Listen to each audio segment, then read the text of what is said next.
طور پر آغاز کرنے سے پہلے چند باتیں میں آپ سے عرض کر دوں۔ یہ جس وقت ہم نے یہ چیز طے کی تھی تو اس میں یہ تھا کہ جب یہ ہمارا مقالہ مکمل ہوگا تو مقالہ مکمل ہونے کے بعد جو ہے وہ ہم آپ کو ایک سوال نامہ دے دیں گے کہ جو میں نے بیان کیا ہے اس میں سے چیدہ سوالات ہوں گے، اور وہ سوالات کے جوابات آپ اس سوال نامے پہ تحریر کر دیں گے اپنے نام اور فون نمبر کے ساتھ۔ پھر ان سوالات کو اگلے مقالے میں سے پہلے اس کا رزلٹ بنا دیا جائے گا، اور اگلے مقالے کے ساتھ کچھ انعامات ہم نے رکھے تھے تاکہ معلوم ہو کہ کون اچھے توجہ سے اتنی محنت کے بعد پیش کیے جانے والے اس مقالے سے فائدہ اٹھا رہا ہے، اور آپ کی بھی حوصلہ افزائی ہو۔ وقت کچھ زیادہ ہو گیا تو اس وجہ سے ہم اس کو تھوڑا سا تبدیل کرتے ہیں اس دفعہ، اور وہ یوں کرتے ہیں، آپ کے پاس صفحات آ چکے ہیں، خالی صاف صفحات آ چکے ہیں، آپ کو کوئی اور صفحے کی ضرورت ہو تو یہاں سے آپ وصول کر سکتے ہیں۔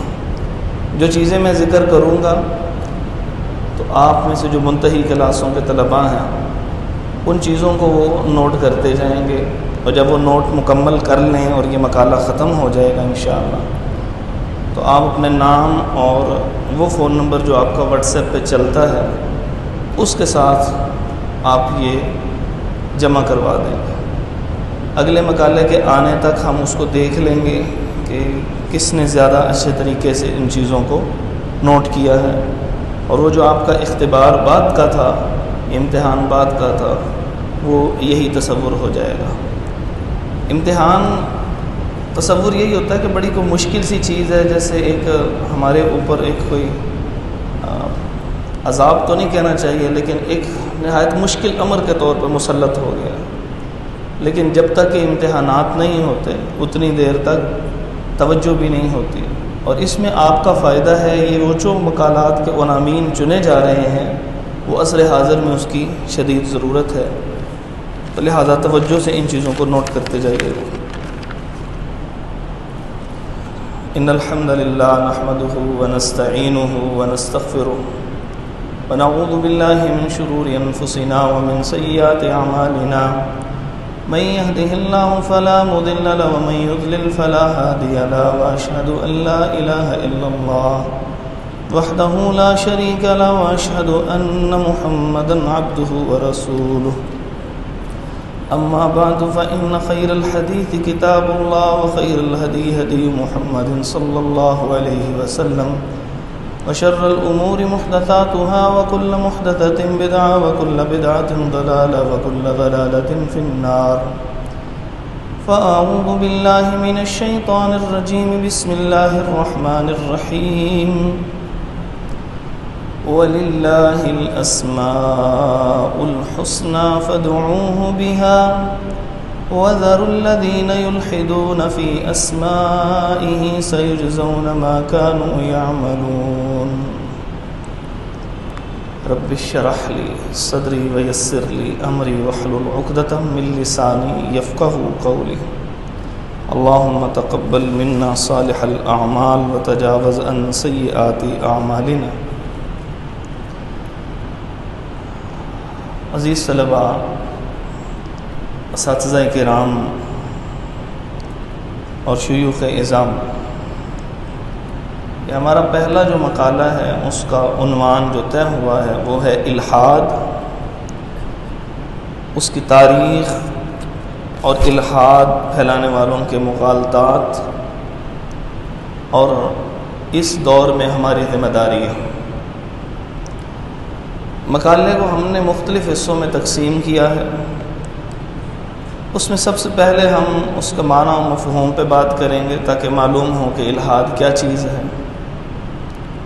اس کے بعد ہم اس کی تاریخ کے اوپر ذکر کریں گے کہ کیا یہ صرف دور جدید کا فتنہ ہے یا پہلے بھی رہا ہے، کس کس دور میں یہ اسی طرح چلتا رہا ہے، اور آج کل اس کی شکل کیا ہے۔ پھر اس کے بعد الحاد کی مختلف اقسام کا تذکرہ کریں گے، اور پھر اس کے بعد ہم اس کے مغالطات کا تذکرہ کریں گے کہ یہ الحاد جو ہے کون کون سے مغالطات دے کے اپنی طرف کھینچتا ہے۔ اس کے اندر سیاسی مغالطات ہیں، معاشی مغالطات ہیں، معاشرتی ہیں، تعلیمی ہیں، جہادی ہیں، اور وجود باری تعالیٰ پہ ہیں، عقائد کے اوپر، عبادات کے اوپر، آخرت کے اوپر کیا مغالطات دیتے ہیں وہ لوگوں کو، اور ان کے ساتھ ساتھ جوابات، اور بالکل آخر میں یہ الحاد کیسے پھیلا اور اب ہم نے اس کا مقابلہ کیسے کرنا ہے۔ تو یہ اختصار کے ساتھ کچھ چیزیں آپ کے سامنے رکھوں گا۔ یہ دنیا میں سب سے زیادہ پھیلنے والا نظریہ ہے۔ دنیا میں کوئی نظریہ اس سے زیادہ تیزی سے نہیں پھیل رہا۔ تمام مذاہب اور مذہب کی بنیاد ہے تصور خدا کے اوپر۔ تمام مذاہب کے ماننے والے، یعنی وہ ایک خدا کے ماننے والے ہوں، زیادہ کے ماننے والے ہوں، وہ کسی بھی طرح خدا کا تصور رکھتے ہوں تو ان کے اس تصور کو دینے والی جو چیز ہوتی ہے وہ مذہب کہلاتی ہے۔ تو تمام مذاہب سے لوگ نکل نکل کر انکار خدا کی طرف جا رہے ہیں، اور ایک ایک دو دو کر کے نہیں جا رہے۔ شکوک و شبہات کا شکار اس طرح نہیں ہو رہے کہ 2 بندے، 5 بندے، 10 بندے، سینکڑوں بھی نہیں ہیں۔ اس وقت ایک ایک مجلس میں جو کانفرنسز منعقد کروائی جاتی ہے ملحدین کی طرف سے، اس ایک ایک مجلس میں ہزاروں اور سننے والے ملینز کے اندر افراد یا تو تشکیک کا شکار ہو جاتے ہیں یا خدا کے تصور سے پیچھے ہٹ جاتے ہیں، وہ اس کو جسٹیفائی نہیں کر سکتے عام ان افراد کے سامنے جو پہلے سے ملحد ہیں۔ اگر ایک محدود سٹیٹسٹکس لیے جائیں، یعنی اعداد و شمار لیے جائیں، تو دنیا کے اندر اس وقت کم و بیش 20% آبادی الحاد کا شکار ہو گئی ہے، اور یہ دنیا کے 7 ارب افراد سے آپ اس کا تناسب دیکھیں کہ کتنے افراد بن رہے ہیں۔ 1 ارب سے زیادہ بن جاتے ہیں، تو 1 ارب سے زائد یہ چیز بن جاتی ہے، اندازہ لگا۔ ان میں سے کچھ ایسے ہیں جو اپنے ملحد ہونے کا اقرار کرتے ہیں، اور کچھ ایسے ہیں جو اقرار نہیں کرتے۔ تو اس بات کے پیش نظر کہ آپ کو جو چیلنجز کا سامنا کرنا پڑے گا عملی زندگی میں آ کے، وہ 2 قسم کے ہیں۔ ایک یہ ہے کہ ہم مسجد کے ساتھ متعلق ہیں اور ہمارے سامعین ہمیشہ مسلمان آئیں گے جو اللہ پر ایمان بڑا ہی مضبوط رکھتے ہوں گے اور غیرت والا رکھتے ہوں گے، ایک لفظ بھی سننا پسند نہیں کرتے ہوں گے۔ کچھ ایسے افراد نکلیں گے آپ میں سے جو اس عصری تعلیمی نظام کے ساتھ متعلق ہو جائیں گے، یا ان سے فارغ التحصیل افراد جو معیشت میں ہیں، جو سیاست میں ہیں، جو ان بڑی بڑی جگہوں پر ہیں، ان کے ساتھ ان کا انٹریکشن ہوگا، گفتگو ہوگی، مکالمہ ہوگا، پھر ان کو اندازہ ہوگا کہ یہ اصحاب بہت سے اندر سے ہل چکے ہیں اللہ کے عقیدے کے اوپر، آخرت کے عقیدے کے اوپر۔ ان کے پاس ڈھیروں اعتراضات ہیں اسلام کے اوپر کرنے کے لیے، زبان سے یہ اقرار نہیں کرتے اس وجہ سے کیونکہ جیسے ہی زبان سے اقرار کرتے ہیں تو پھر اس کے آفٹر شاکس یہ جھیل نہیں سکتے، اس کے کانسیکوینسز، اس کی وہ چیزیں کہ جو ان کو برداشت کرنی پڑیں گی اعلانیہ الحاد کا اقرار کرنے کے بعد، وہ اس کو چونکہ برداشت نہیں کر سکتے، اس وجہ سے اعلانیہ نہیں کرتے، اس وجہ سے انہی صفوں میں بیٹھ کے جمعہ بھی کبھی پڑھ لیتے ہیں تاکہ کوئی اعتراض نہ کر سکے۔ یہ ہے اس کی اہمیت۔ اب آئیے اس کے دوسرے حصے کی طرف کہ معنی و مفہوم الحاد کا کیا ہے۔ الحاد کا لفظ لحد سے ہے، اور لحد کہتے ہیں شگاف کو، ہٹ جانا، جھک جانا۔ اسی لیے امام راغب الاصفہانی رحمہ اللہ لکھتے ہیں مفردات القرآن میں کہ لحد اس کو کہتے ہیں قبر کو کہ جو ایک گڑھا کھودا جائے اور اس کی سائڈ پہ ایک اور گڑھا سائڈ پہ کھود دیا جائے، یعنی ایک عام گڑھا ہے، اس کی سائڈ کے اوپر پوشیدہ گڑھا کھود دیا جائے۔ یہ شگاف پڑنا کہ اس قبر کے اندر مزید شگاف ہے، تو اس وجہ سے اس کو لحدی قبر بھی کہا جاتا ہے۔ تو لحد کا مطلب ہوا شگاف، راستے سے ہٹنا، ایک سموتھ سسٹم کو کلیپس کرنا، خراب کرنا، ٹوٹ جانا، اس کو لحد کہتے ہیں۔ اللہ رب العزت نے قرآن مجید کے اندر لحد یعنی الحاد جہاں سے نکلا ہے، تو الحاد کے لفظ کو بہت جگہوں پہ استعمال کیا ہے۔ تقریباً 6 مقامات میں نے دیکھے کہ جہاں قرآن مجید میں الحاد کا لفظ مختلف معنی میں استعمال ہوا ہے، اور بنیادی اس کے اندر وہی چیز ہے، جگہ سے ہٹ جانا، شگاف پڑ جانا، کسی عام مضبوط چیز کا ٹوٹ جانا۔ تو توحید ایک مضبوط چیز ہے، مضبوط عقیدہ ہے، اس توحید میں کسی بھی قسم کا کوئی شگاف ہو تو اس لیے اس کو قرآن مجید میں الحاد کہا گیا۔ اللہ رب العزت نے صحبت کے اثرات کا تذکرہ فرمایا کہ وَذَرُوا الَّذِينَ يُلْحِدُونَ فِي أَسْمَائِهِ، ان لوگوں کو چھوڑ دیجئے کہ جو اللہ کی صفات میں الحاد کرتے ہیں۔ مطلب اللہ تعالیٰ سمیع ہے، اور اللہ تعالیٰ کا جو سننا ہے وہ کسی بھی آواز کے بغیر بھی ہے۔ ہم آواز سے سنتے ہیں، بات کر رہے ہیں، سن لیتے ہیں، لیکن اللہ رب العزت کا سننا اس طرح نہیں کہ صرف آواز کے اللہ محتاج ہوں، اللہ محتاجی سے پاک ہے۔ تو اللہ تعالیٰ کی صفت السمیع ہے، ہر وقت ہر چیز کو بلا آواز سن لینا۔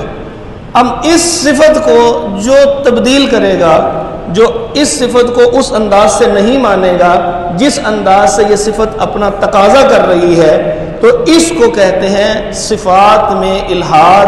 اور جو یہ تعویلات کر رہے ہوں اللہ رب العزت کی ان صفات کے اندر، جو میں نے آپ کے سامنے مثال دی، اللہ تعالیٰ فرماتے ہیں وَذَرُوا الَّذِينَ يُلْحِدُونَ فِي أَسْمَائِهِ، چھوڑ دیجئے ان لوگوں کو۔ تو کیوں؟ اس لیے کیونکہ جب انسان ان لوگوں کے ساتھ جڑتا ہے تو صحبت کے اثرات کی وجہ سے اس طرف جانا شروع ہو جاتا ہے۔ یہ الحاد کا معنی و مفہوم تھا لفظی اعتبار سے۔ تاریخ کہاں سے شروع ہوتی ہے؟ جتنے بھی معلوم علوم کی تاریخ ہے، اس بات کو اچھی طرح یاد کر لیجیے کہ ان معلوم علوم کی تاریخ کا آغاز اس وقت تاریخ کو جاننے والے جو اس کے ماہرین متخصصین ہیں، جن کو ہسٹورینز کہا جاتا ہے، وہ ساری کی ساری تاریخ کو یونان سے شروع کرتے ہیں۔ اور یونان کہاں پر ہے؟ یونان ترکی یعنی شام سے اوپر جو ملک ہمارا ترکی تھا، ترکی کی سرحدیں اس کے ساتھ ملتی ہیں، اور یہیں پہ وہ مشہور کردار بھی گزرے ہیں جن کو سقراط کہا جاتا تھا، جن کو افلاطون کہا جاتا تھا، جن کو بقراط کہا جاتا تھا، جن کو ارسطو کہا جاتا تھا۔ یہ سارے جو مشہور معروف سوچنے والے مفکرین ہیں، یہ سارے کے سارے وہیں پر آئے۔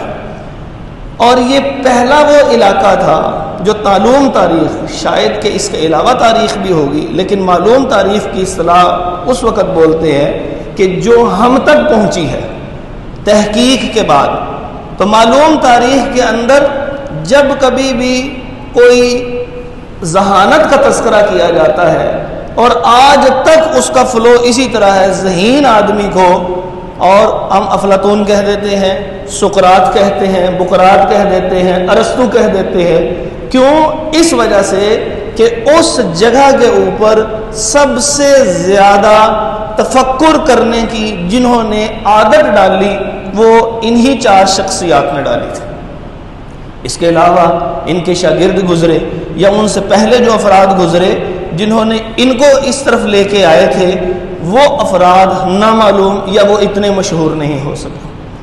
ان کے اندر ایک شخص ہے افلاطون، نام آپ نے سنا ہوگا، ہمارے ہاں اس کو کسی بھی شرارتی بچے اس کے اوپر یہ لفظ لگا دیا جاتا ہے، اور جو شرارت کرتا ہے وہ بڑا ذہین ہوتا ہے، تو اس کی ذہانت کی وجہ سے یہ ایک سمبل بن گیا کہ بڑا ذہین ہے، کیونکہ اس نے پہلی مرتبہ ایک نظریہ پیش کیا جس کو نظریہ عرفان کہا جاتا.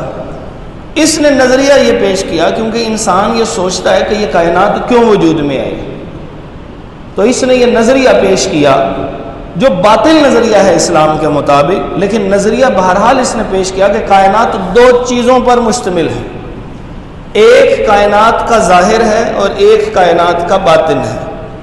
باطن کے اندر ایک وحدت ہے، ایک چیز ہے، اور جو ظاہر نظر آ رہے ہیں انسان ہیں، چرند پرند ہیں، اشیاء ہیں، مختلف سوچیں ہیں، جو کچھ بھی ہے یہ اس باطن کا عکس ہے اور یہ اس کی جزیات ہیں. ان لوگوں کو کہا جاتا تھا اشراقین، اور اس کے نظریے کو نظریہ عرفان کہا جاتا ہے کہ اس بات کو سمجھ لینا کہ ایک نظریے سے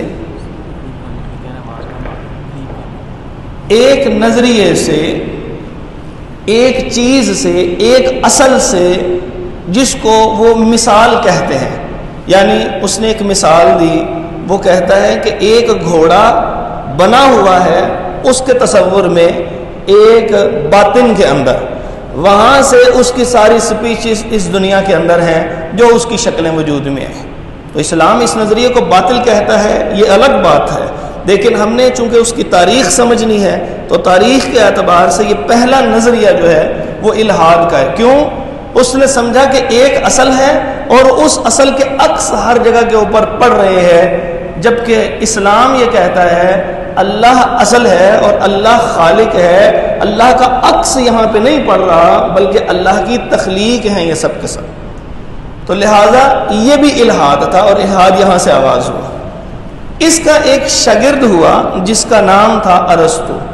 اس نے اپنے دور میں پہلی باقاعدہ تعلیم کے لیے جگہ مختص کی. اس سے پہلے باقاعدہ تعلیم کے لیے ابحاث کی جگہ مختص نہیں ہوتی تھی. بڑے لوگ اپنے جو چھوٹوں کو جہاں دیکھتے نصیحت کر دیتے، جو بات بتاتے وہی اصل بات ہوتی. لیکن اس نے باقاعدہ طور پہ ایک اکیڈمی، ایک جگہ بنائی جہاں پہ لوگ آتے. انہی میں ایک تیز ترار بچہ آیا جو اس کے پاس تربیت لیتا رہا، جس کو بعد میں ارسطو کہا گیا. اس نے اپنے استاد سے تھوڑا سا اختلاف کیا. اس نے کہا کائنات دو حصوں پر مشتمل نہیں ہے. اب یہ جو نظریہ عرفان ہے اسی سے کھینچ کے اسپرچولیسٹ جو صوفیاء ہیں، اور انہوں نے ایک باطل نظریہ بھی گھڑا جس کو وحدت الوجود کہا جاتا ہے. جیسے افلاطون نے کہا تھا کہ ایک باطن ہے، اس کی اصل ہے، اور اسی کا عکس اور اس کی جزیات ہیں. جزیات متحرک ہیں اور عکس وہ اصل جو ہے وہ ساکن ہے، وہ ایک ہے. تو یہاں سے ہی صوفیاء نے بھی نکالا تھا وحدت الوجود، کیونکہ یہ وہی نظریات کثرت سے پڑھنے کی وجہ سے ان کے دماغوں کے اندر یہ بات آ جاتی ہے. اسی لیے اللہ رب العزت نے فرمایا تھا وَذَرُوا الَّذِينَ يُلْحِدُونَ فِي أَسْمَائِهِ. ان لوگوں سے گفتگو کرنا ایک الگ بات ہے، لیکن ان کے ساتھ مستقل صحبت اختیار کرنا انسان کے عقائد کو متزلزل کرتا ہے. جیسے حدیث میں بھی آتا ہے کہ نبی مکرم صلی اللہ علیہ وسلم نے ارشاد فرمایا کہ شیطان ایک وسوسہ ڈالتا ہے، ایک بات کرتا ہے فلاں کو کس نے بنایا، پھر وہ کہتا ہے اس کو کس نے بنایا، پھر وہ کہتا ہے اس کو کس نے بنایا. آخر کار جب اس کو جواب ملتا ہے کہ ان کو رب نے بنایا، تو پھر اگلا وسوسہ وہ یہ ڈالتا ہے کہ رب کو کس نے بنایا. تو اس وجہ سے یہ بات کہ تھوڑا تھوڑا کرتے کرتے ان کی صحبت میں مستقل بیٹھنے سے شیطانی باطل نظریات کا انسان کے اوپر اثر ہونا شروع ہو جاتا ہے. اور یہی نظریات وحدت الوجود میں بھی آ گئے کہ وہ افلاطون کے اس نظریہ عرفان سے ڈریک کیا ہوا تھا، انہوں نے ایکسٹریکٹ کیا تھا.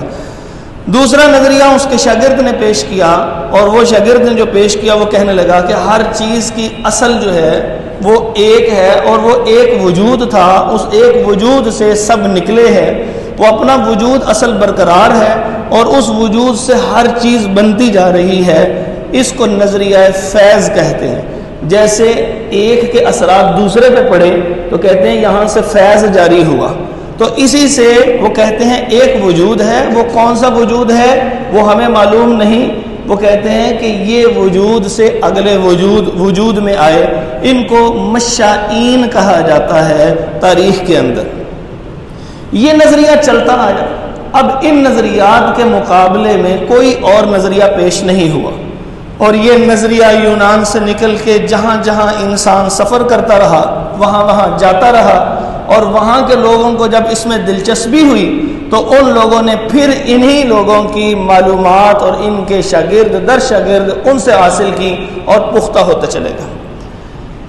اب یہ علاقہ ترکی سے اوپر کی طرف سے تھا اور نیچے والے علاقوں میں بہت سارے انبیاء آتے رہے ہیں۔ ویسے تو اللہ رب العزت نے ارشاد فرمایا کہ ہر علاقے میں لکل قوم ہاد، ہر قوم کے پاس کوئی ڈرانے والا، کوئی ہدایت اللہ کی طرف سے ہدایت کا پیغام لے کر آیا ہے، لیکن ان علاقوں میں بہت کم وہ چیزیں ملتی ہیں ضرور، کیونکہ اللہ رب العزت نے ارشاد فرما دیا۔ تو ان علاقوں میں جو نیچے کے علاقے ہیں، یہ فلسطین کا علاقہ ہے، یہ عراق کا علاقہ ہے، یہ عرب کی ساری سرزمین ہے، یہ شام ہے، یہ مصر ہے، ان علاقوں میں زیادہ کثرت سے انبیاء ہے۔ تو ان علاقوں میں یہ نظریات مشائین کا اور اشراقین کا یہ الہادی نظریات نہیں پنپے۔ یہاں پر جو الہاد تھا وہ الہاد تھا کہ جو اللہ تعالیٰ کی صفات کا تعارف انبیاء نے کرایا، لیکن بعد کے لوگوں نے اس میں تبدیلیاں، اللہ تعالیٰ کی صفات کے اندر تعویلات شروع کر دی۔ یہاں یہ نظریہ پھیل گیا الہاد کا۔ اس کے بعد جب یہاں سے بات آگے چلی اور رسول اللہ صلی اللہ علیہ وآلہ وسلم نے توحید کا ایک کامل نظریہ ایک ایسا پیش کیا جو قیامت تک محفوظ بھی رہا اور رہے گا انشاءاللہ قیامت تک، تو یہ نظریہ جس وقت چلا تو ان نظریات کے حامل ایک صاحب ہوئے رسول اللہ صلی اللہ علیہ وسلم کے بعد تقریباً 130-35 سال 40 سال بعد دنیا میں تشریف لے کے آئے۔ اس وقت حکمرانی تھی، اس وقت کے خلیفہ تھے ہارون الرشید صاحب، مشہور خلیفہ ہیں، یہ تقریباً 125 سے 150 سال بعد کی بات ہے، اس دوران کا یہ عرصہ ہے۔ وہاں پر بنو امیہ کی حکومت کو ختم کرانے کے اندر جن افراد نے کردار ادا کیا انہی میں ایک شخص تھا، اس کا ایک بیٹا تھا، اس بیٹے کا نام جابر تھا۔ تو انہیں پوچھا کہ جابر بغداد میں رہتے ہو، میرے قریب رہتے ہو، یہ دارالحکومت ہے، تمہیں کیا چاہیے؟ تمہارے باپ دادا نے میرے لیے بڑی خدمات ہمارے خاندان کے لیے سر انجام دی ہیں، تمہیں کیا چاہیے؟ تو وہ دور چونکہ محدثین کا دور تھا تو لہٰذا یہ کہنے لگے کہ میں نے ایسی چیز، ایسے علوم کی طرف میری دلچسپی اتنی زیادہ نہیں ہے، میری دلچسپی جو ہے وہ اس بات کی طرف ہے کہ میں مختلف یونانی علوم کو سیکھ لوں ذرا۔ تو جابر بن حیان یہ وہ صاحب ہے کہ جس کو ہارون الرشید نے کہا کہ آپ اب کیا چاہتے ہو؟ انہوں نے کہا مجھے سائیڈ پہ کوئی ایک جگہ دے دی جائے، مجھے وسائل مہیا کر دیے جائیں اور مجھے تنخواہیں دینے کے لیے بھی وسائل مہیا کر دیے جائیں۔ تو جب اس کو وسائل مہیا کر دیے گئے اس نے کہا کہ یہ جگہ کا کیا کرو گے؟ اس نے کہا میں ایک مدرسہ بنانا چاہتا ہوں، وہ مدرسہ دین کا مدرسہ نہیں ہوگا، دنیا کے علوم کا پہلا باقاعدہ بڑا مدرسہ ہوگا جو افلاطون کے بعد بنا۔ افلاطون کا جو مدرسہ تھا وہ بالکل چھوٹا اور مختصر تھا، اس میں چند افراد آتے بیٹھتے گفتگو کرتے چلے جاتے، یہ ان کو گفتگو، یہ ان کو کوئی نہ کوئی درس و تدریس کرتا رہتا ان کے ساتھ، لیکن یہ ایک لیبارٹری کی شکل میں، یہ ایک یونیورسٹی کی شکل میں، یہ ایک لائبریری کی شکل میں، تین شکلوں کو جوڑ کے انہوں نے ایک یونیورسٹی بنائی جس کو بیت الحکمت کہا جاتا ہے۔ یہ پہلی دنیا کی باقاعدہ بڑی یونیورسٹی بنائی، اور اس بندے نے یونانی علوم جتنے تھے ان کو یہاں منگوایا اور مختلف لوگوں کو پیسے دے کے جو یونانی زبان کو جانتے تھے اور عربی کو جانتے تھے ان کو کہا آپ مستقل طور پہ ٹرانسلیشن کر کے ان کی چیزیں آپ ہمیں دیں۔ اس طرح یونانی فلسفہ یہاں پر آ گیا۔ جب یونانی فلسفہ آیا تو اس میں انہوں نے بہت ساری چیزیں بھی دریافت کی ہوئی تھی، اس سے موجودہ سائنس کو بھی فائدہ پہنچا، لیکن جو نقصان پہنچا وہ نقصان یہ پہنچا کہ وہاں کے نظریات خدا جو الہاد پر مبنی تھے وہ نظریات یہاں پر آئے۔ جب وہ نظریات یہاں پر آئے تو اس کا جواب دینے کے لیے مسلمانوں جو حدیث کے علوم میں مہارت حاصل کر رکھتے تھے، علوم القرآن میں مہارت رکھتے تھے، فقہ میں مہارت رکھتے تھے، اب ان کو عقلی اعتبار سے ان لوگوں کا جواب دینا تھا۔ جب انہوں نے عقلی اعتبار سے ان لوگوں کا جواب دینا تھا تو جو عقلی اعتبار سے جواب دینے والے تھے ان کو متکلمین کہا جاتا ہے۔ اس طرح یہ طریقۃ المتکلمین وجود میں آیا، اور بہت بڑے بڑے اس زمانے میں ان الحاد سے، جو یونانی الحاد سے متاثر ہونے والے افراد سے، ان کو جواب دیتے رہے۔ آپ نے ابن تیمیہ رحمۃ اللہ تعالی علیہ کا نام سنا ہوگا۔ یہ ابن کثیر، امام ذہبی، امام سبکی اور اسی طرح امام ابن قیم رحمہم اللہ اجمعین کے استاد محترم بھی ہیں، اور یہ وہ شخصیت ہے کہ جن کو بہت عرب لوگ اہمیت دیتے ہیں۔ اس کا سبب کیا تھا کہ مختلف زمانوں میں مختلف لوگ ان کا جواب دیتے رہے۔ وہ جو یونانی فلسفے کے علوم آئے جس میں خدا کے وجود کا انکار مختلف منطق کے ساتھ کیا گیا تھا، تو جو جواب دیتے رہے وہ جواب دیتے دیتے عقل کے اتنے تابع ہوئے کہ خود بھی کئی بیچ میں سے گمراہ ہو گئے۔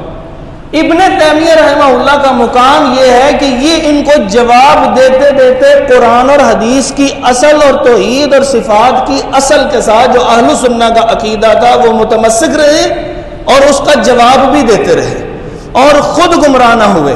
اس وجہ سے ابن تیمیہ رحمہ اللہ کا مقام ہے کہ انہوں نے یونانی فلسفے کو سیکھا، اور سیکھنے کے اندر جو اس کے وسوسے ہیں اللہ نے ان کو محفوظ رکھا۔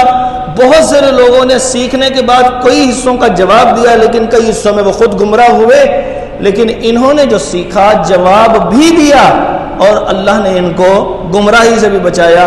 اس لیے ابن تیمیہ رحمہ اللہ کی عبارات آج بھی الحاد کو کہ کلا کما کے لیے بہت ہی زبردست عبارات ہیں۔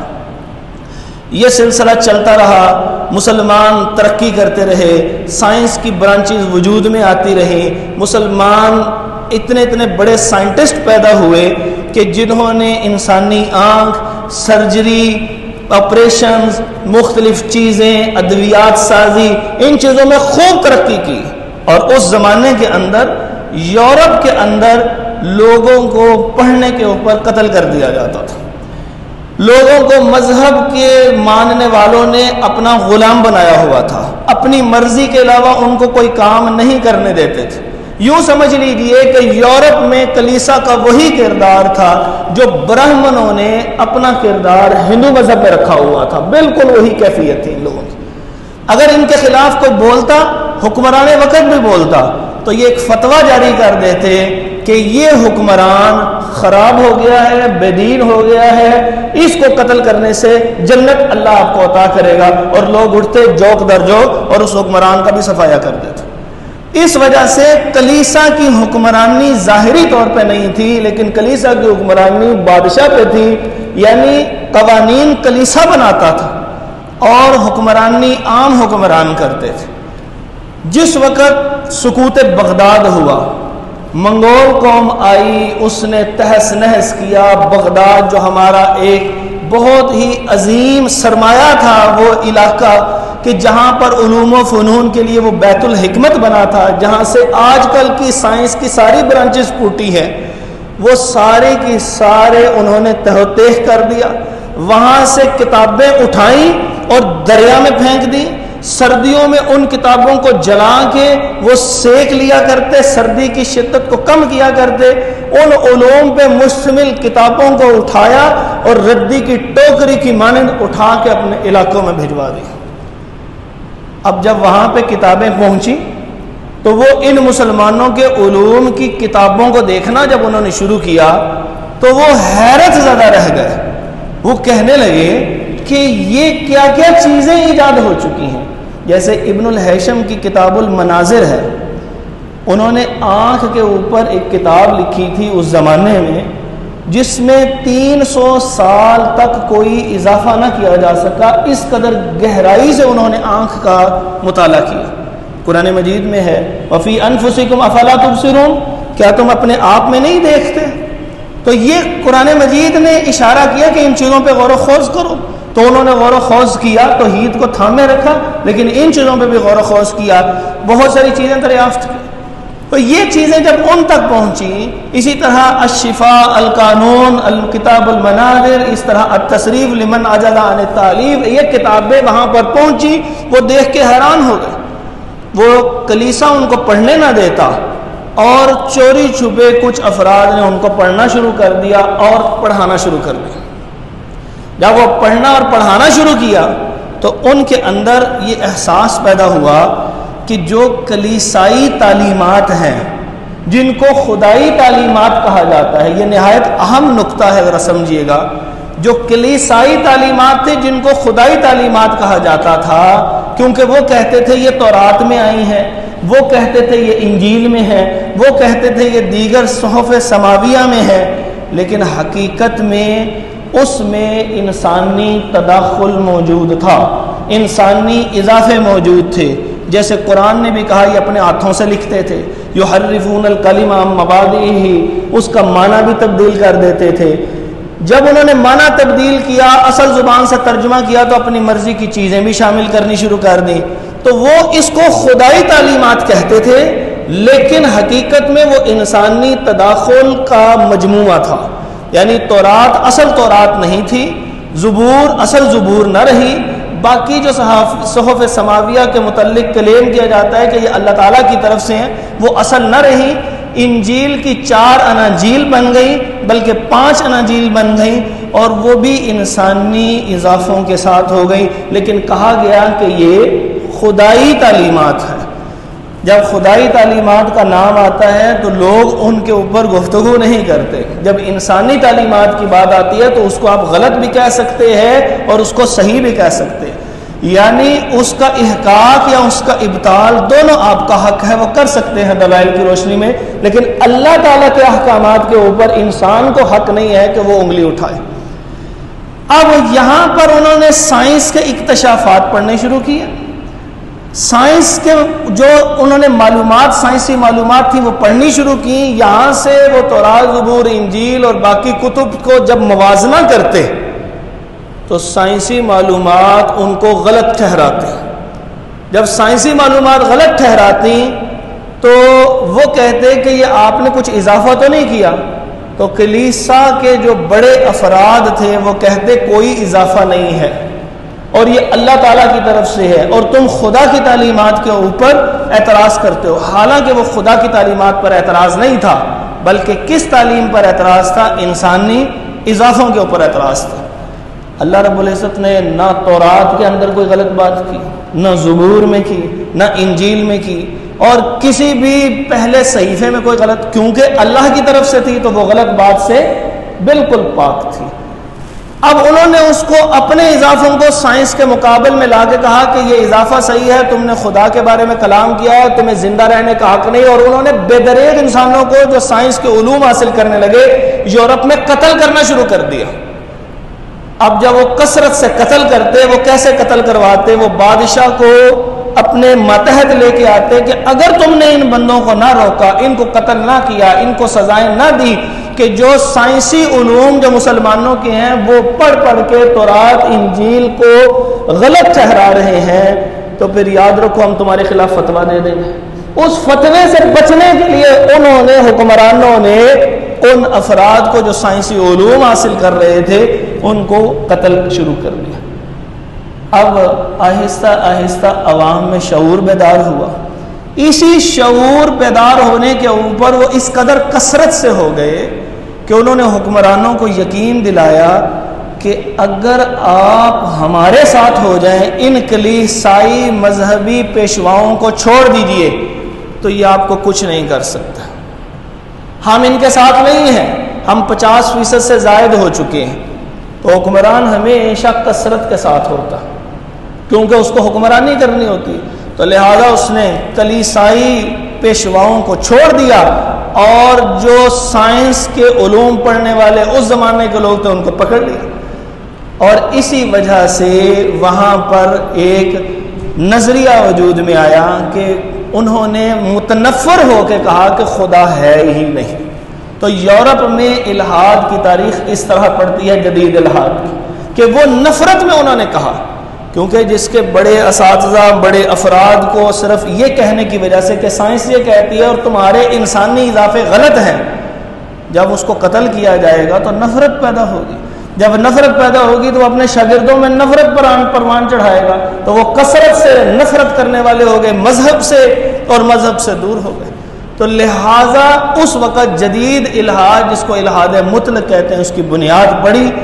اب ان لوگوں نے یہ سمجھا، صدی در صدی، یہ 16ویں صدی کی بات ہے، کئی صدیوں میں سائنس ترقی کرتی رہی، مسلمانوں نے سائنسی علوم کو چھوڑ دیا، یہ سائنسی علوم کو پکڑ لیا ان لوگوں نے، یورپ نے، اسی لیے اس کو ایج آف رینیسنس کہتے ہیں، جس کو نشأت ثانیہ کا دور کہا جاتا ہے یورپ کی۔ ثانیہ دو کو کہتے ہیں، یونان یورپ میں ہے، وہ پہلا عروج تھا اور یہ ان کا دوسرا عروج تھا۔ اسلام کا پہلا عروج رسول اللہ صلی اللہ علیہ وسلم کے زمانے سے لے کے سقوط بغداد تک رہا۔ اس دوسرے عروج کے لیے آپ اقبال کی جتنی شاعری ہے وہ دوسرے عروج کی طرف موٹیویٹ کرتی ہے۔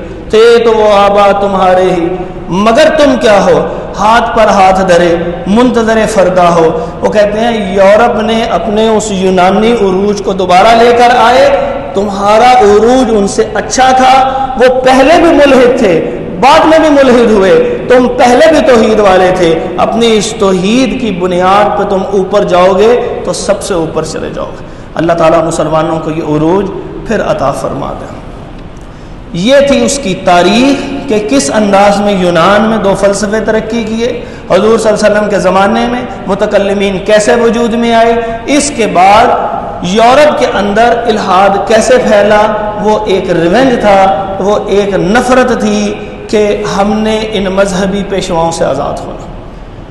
اب جتنے باقی مذاہب ہیں وہ انسانی تداخل کے ساتھ ہیں، انسانی نظریات کو خدا کے نظریات کہتے ہیں، خدا کے احکامات کہتے ہیں۔ تو جب سائنسی اکتشافات کے سامنے آتے ہیں تو وہ باطل اور ڈھیر ہو جاتے ہیں۔ سائنس ایک بات کہتی ہے، ایک انسان نے ایک بات کہی ہے، تو سائنس دراصل کسی معلوم چیز کے بیان کا نام ہے، تو یہ ایک تصور کا نام ہے، تصور گر جاتا ہے اور یقین اوپر آ جاتا ہے، اس لیے سائنس نے ان تمام مذاہب کو نیچے کر دیا۔ لیکن اسلام چونکہ انسانی کسی بھی قسم کے اضافے سے پاک ہے، تو وہ اضافے سے پاک ہونے کی وجہ سے اسلام ان کے سامنے کھڑا ہو گیا۔ اب الحاد والوں کا جو سب سے بڑا ان کا مقابل تھا وہ صرف اسلام تھا، ان کے سامنے عیسائیت نہیں تھی، ان کے سامنے یہودیت نہیں، ہندو مت تو پہلے بھی نہیں تھی، آج بھی نہیں ہے، کیونکہ وہ تو بالکل ہی عجیب نظریات کے حامل لوگ ہیں۔ باقی تمام مذاہب کو انہوں نے گرا دیا، صرف ایک اسلام کے مقابل میں آ گئے۔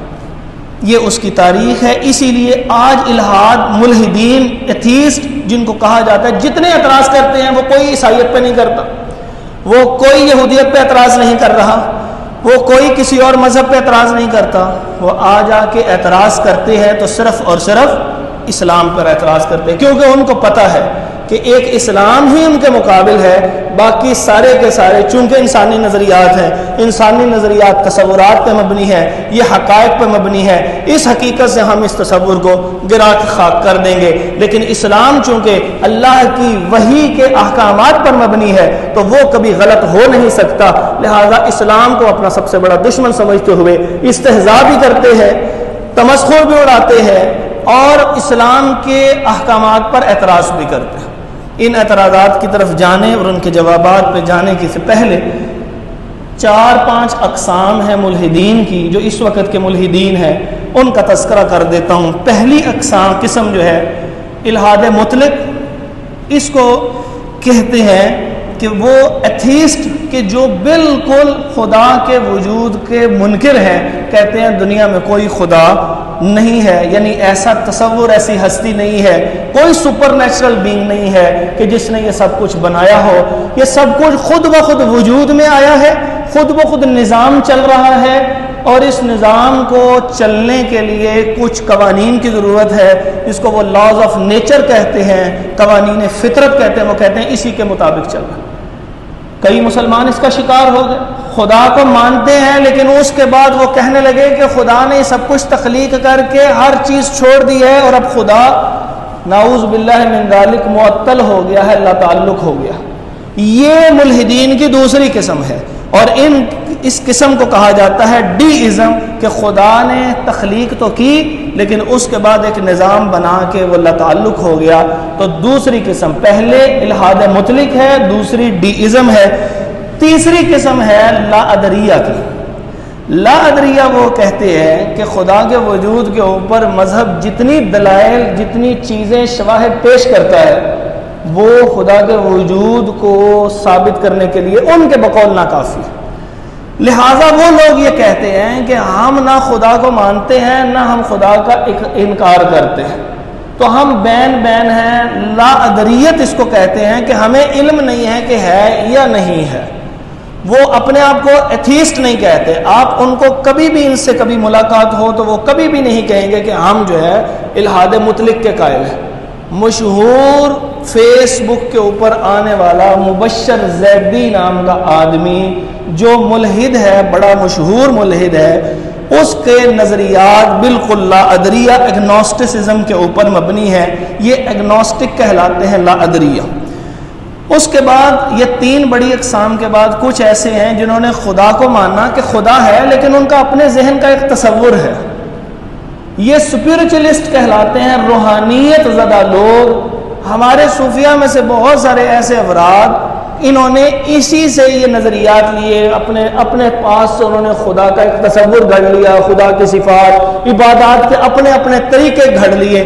انڈیا کے اندر بہت سارے ایسے افراد آپ کو ان کے مختلف فرقے نظر آئیں گے جو اپنے آپ کو مسلم بھی کہتے ہیں، لیکن وہ یہ کہتے ہیں کہ نہیں، یہ جو طریقہ عبادت نبی صلی اللہ علیہ وسلم نے دیا ہے یہ اصل نہیں ہے، یہ خدا کا تصور جو انہوں نے دیا ہے وہ اصل نہیں ہے، نعوذ باللہ من ذالک۔ اپنا تصور پیش کرتے ہیں اور اپنے نظریہ عبادت کے مطابق زندگی بسر کر رہے ہیں۔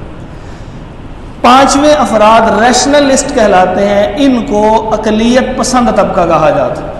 یہ لاجکس کے اوپر چلتے ہیں، ریزننگ پہ چلتے ہیں، کسی چیز کے وجود کے لیے ثبوت مانگتے ہیں۔ وہ کہتے ہیں ثبوت عقلی بھی ہو سکتا ہے، منطقی بھی ہو سکتا ہے، سائنسی بھی ہو سکتا ہے، کسی بھی چیز کے وجود کے لیے آپ کو اس کو ثابت کرنا پڑے گا۔ یہ ریشنلسٹ کہلاتے ہیں۔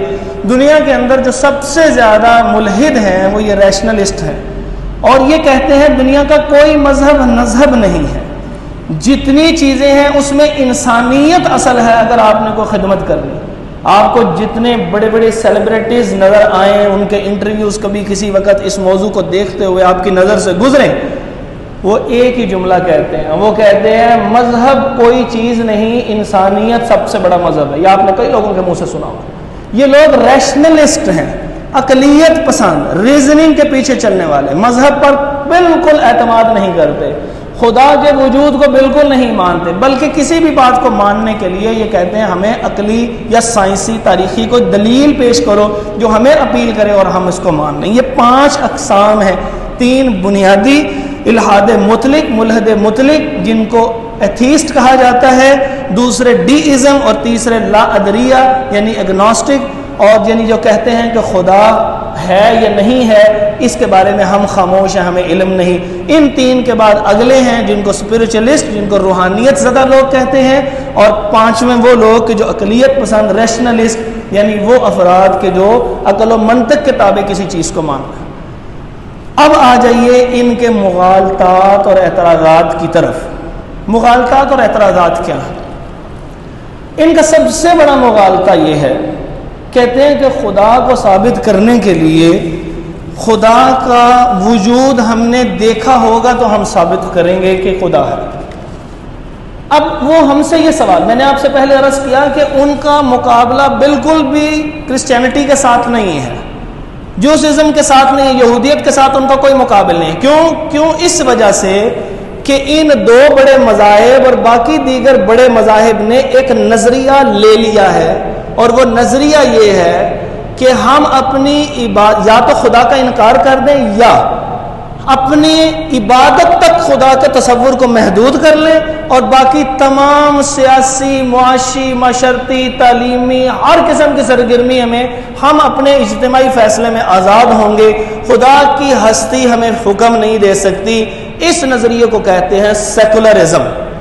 سیکولرزم دراصل خدا کو محدود کر کے عبادت خانے سے محدود کر دیتی، اس لیے جو سیکولر لوگ ہیں دنیا میں، تمام 3-4 ممالک کے علاوہ ساری سیکولر کنٹریز ہیں، وہ کہتی ہیں قانون ہم نے اپنے بنانے ہیں، سیاسی ہوں، معاشی ہوں، معاشرتی ہوں، اخلاقی ہوں، تعلیمی ہوں، ہر قسم کے قوانین ہمارے ذاتی ہوں گے۔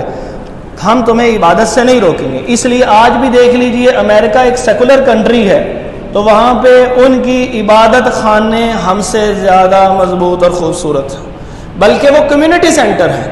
وہ کہتے ہیں تم اپنی عبادت کرو جیسے کرو، ہمیں تمہاری عبادت سے کوئی خطرہ نہیں ہے، کیونکہ وہاں کے لوگوں نے بھی مان لیا کہ ہم نے قوانین اپنی حکومت کے ماننے ہیں، وہ جسی بھی شعبے سے تعلق رکھتے ہو۔ جب انفرادی عبادت کی باری آئے گی پھر ہم یہاں پر آ جائیں گے، عیسائی چرچ چلے جاتے ہیں، ہندو مندر چلے جاتے ہیں، کوئی کہیں چلا جاتا ہے، کوئی گردوارے چلا جاتا ہے۔ ان سب لوگوں کو سیکولر کہا جاتا ہے، جو عبادت میں تو اللہ کی مرضی مانیں لیکن عام زندگی میں خدا کی مرضی کو نہ مانتے ہوں، یہ سیکولر ہے۔ تمام دنیا کے مذاہب والے اس بات کو مان چکے ہیں، لیکن اسلام کہتا ہے نہیں، Islam is a complete code of life, اسلام مکمل ضابطۂ حیات ہے۔ نہ صرف حضرت انسان تیری انفرادی زندگی ہو، تیری اجتماعی زندگی ہو، تیرے سیاسی معاملات ہوں، تیرے تعلیمی معاملات ہوں، تیرے معاشی معاملات ہوں، معاشرتی معاملات ہوں، آئلی زندگی ہو، حقوق و فرائض ہو، کیا تمہاری جہادی زندگی، کوئی معاملہ ہو، اسلام سے باہر وہ نہیں جا سکتا۔ اس لیے اسلام اور چیز ہے، سیکولرزم اور ہے، یعنی ایک کلی خدا کا انکار ہے، درمیان میں سیکولر ہیں جو عبادت کا طریقہ تو خدا کے مطابق کر لیتے ہیں لیکن عام زندگی میں نہیں مانتے، اور ایک مسلمان ہے جو عبادت بھی اللہ کے بتائے طریقے پہ کرنے کے خواہاں ہیں، اور یہی دعویٰ کرتے ہیں کہ عبادت کے ساتھ ساتھ عام زندگی، جس کو ہماری پبلک زندگی کہتے ہیں، پبلک لائف کہتے ہیں، وہ سارے کے سارے بھی ہم اللہ کے بتائے احکامات کے مطابق گزارتے ہیں۔ اس لیے الحاد کو ان سیکولر سے کوئی خطرہ نہیں ہے، کہتے کرتے رہو تم اپنی عبادت، لیکن جب تم چرچ سے نکلو گے تو تم ایک آواز نکال کے نکلو کہ گڈ بائی گاڈ، ہم ملیں گے تم سے دوبارہ اتوار والے دن آ کے۔ جب تم مندر سے نکلو تو اپنے بھگوان کو کہہ کے نکلو کہ یہیں پر تم محدود ہو، باقی زندگی میں تمہارا کوئی عمل دخل نہیں ہے۔ لیکن اسلام والا مسلمان جب مسجد میں داخل ہوتا ہے تب بھی خدا کی عبادت، جب باہر نکلتا ہے تب بھی احکامات الہیہ کے اوپر عمل کرتا ہے۔ لہٰذا سیکولرزم کو اور الحاد کو ایک کر دیا جاتا ہے، کیونکہ ان کو آپس میں کوئی خطرہ نہیں ہے، صرف اور صرف ایک اسلام سے خطرہ ہے، اور اسلام میں بھی آپ لوگوں سے خطرہ ہے، کیونکہ عام مسلمان صرف سننے والے ہیں اور آپ سارے مستقبل کے مبلغین ہیں۔ اس وجہ سے آپ اندازہ لگائیے کہ یہاں پر ان کو محدود تعلیم تک کر دیا گیا، ان کو ان کے جو معاشی وسائل ہیں ان کو محدود کر دیا گیا، ان کو تنگ کیا گیا، ان کو نفرت زدہ کیا گیا۔ لوگوں کے اوپر جب طعن و تشنیع کرنی ہوتی تو یہ اس کو ایسے القابات سے نوازا جاتا جو کسی دور کے اندر مسلمانوں کی عزت و احترام کے القابات علماء کے لیے ہوتے تھے، آج طعن و تشنیع کے لیے وہ القابات ملتے ہیں۔ یہ سارے کا سارا ان ایتھیسٹ نے یہاں پر ایسے فلوٹ کیا، سارے کا سارا آپ پورا معاشرہ اس کو جو ہے وہ اختیار کیے ہوئے ہے۔ آپ ذرا باہر جائیے، آپ کو کبھی کسی نے احترام سے بلانا ہو تو جناب محترم کر کے بلاتا ہے، جب کسی نے تان دینا ہو تو اوے مولوی کر کے آپ کو بلاتا ہے۔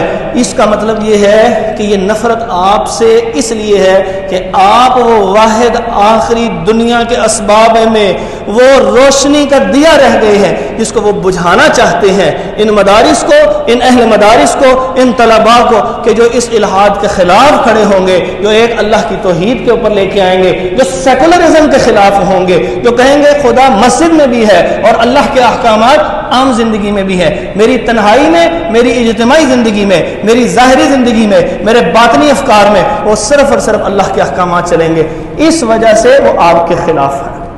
یہ سارا کا سارا مقدمہ ایک اسلام کے خلاف کھڑا ہے۔ یہ ساری تاریخ اس لیے آپ کو بتائی ہے۔ پہلا اعتراض وہ کہتے ہیں خدا کو ثابت کرو، ثابت کرو گے تو ہم خدا کو مانیں۔ 2 منٹ کی بریک لے لوں، 2-3 منٹ بس، اس کو بند کر دیں، 2 منٹ، معذرت چاہتا ہوں، میں پانی پی لوں ذرا۔